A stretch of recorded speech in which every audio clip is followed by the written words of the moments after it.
In the beginning, there was a story. This story, an adaptation of Nightfall, was originally written by Isaac Asimov.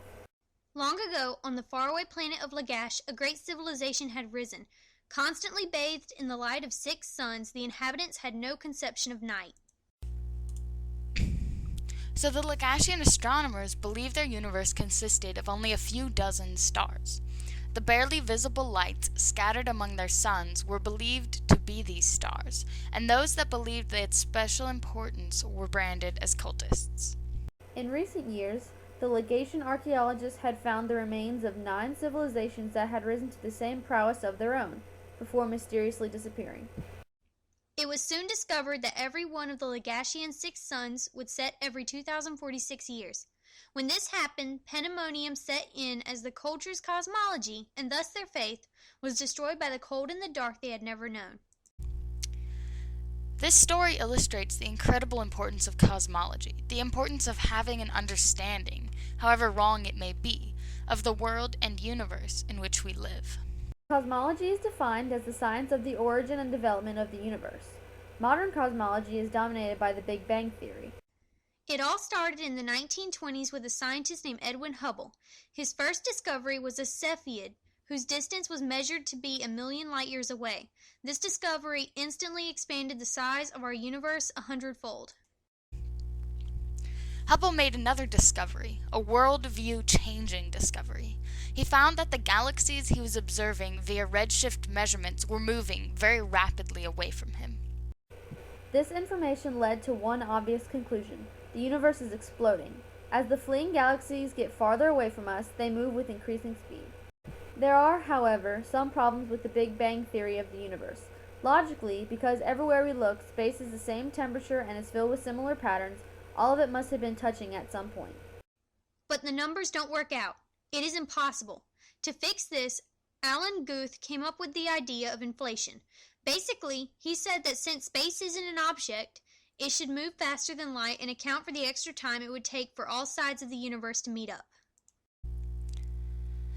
This solved another problem of the improbable fact that our universe is flat. With inflation, all universes must be flat. There are 2 alternate cosmologies in the modern world besides the Big Bang. These are the steady-state universe and the plasma universe. In a steady-state universe, nothing is changing or evolving. Instead, as the galaxies move further and further away, new ones form in the spaces left behind, making the universe appear unchanged. Alternately, in a plasma universe, everything is made of plasma, ionized gas of electrons and positive ions, and is held together not with gravitation but with electromagnetism, which is 10 to the 41st power times stronger. Mesopotamian cosmology is a long and detailed tale of gods and goddesses who created the universe and all things in it.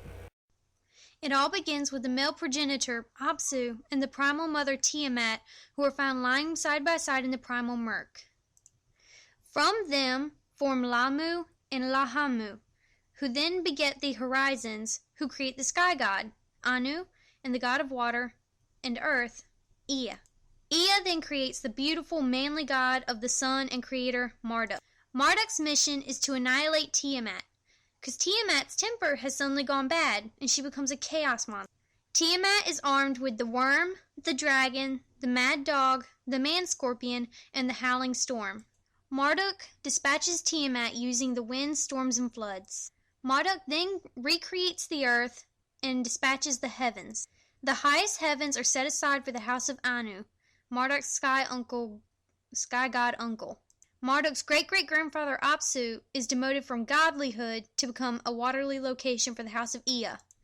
Marduk then recreates the earth out of Tiamat's head and forms the bonds that hold earth and heaven together out of her tail and crotch. Now, looking at Sumer, we find a different creation story. Apsu is absent, and creation begins with Namu, the mother of the gods. This story does not deal with the mechanics, but it has a beguiling simplicity that is lacking in the later Babylonian version. What can be seen is, as Sumer waned and Babylon ascended, Namu descended from being the Sumerian goddess of creation and order to a Babylonian chaos monster. The Indian creation story takes on a cyclic form. Every 8.64 billion years, the universe is destroyed and created again. It all begins with Brahma, the creator god. Every night when he sleeps for no less than 4.32 billion years, the universe is dreamt into existence. Then, for the length of Brahma's day, a solid 4.32 billion years, the universe rolls along its evolutionary course. But as night approaches, Brahma tires and eventually falls into a deep sleep. The universe disappears, and the three material realms, Earth, Heaven, and the Sun, dissolve into nothingness. Oceania cosmologies are centered around the idea of splitting what is neither something or nothing into two fundamental dualities. This separation is often represented by land, water, or light and dark. There are many different stories that accompany this central idea, merely using different details to illustrate the point. Here, the story is about how the creator god, Taroa, created the universe.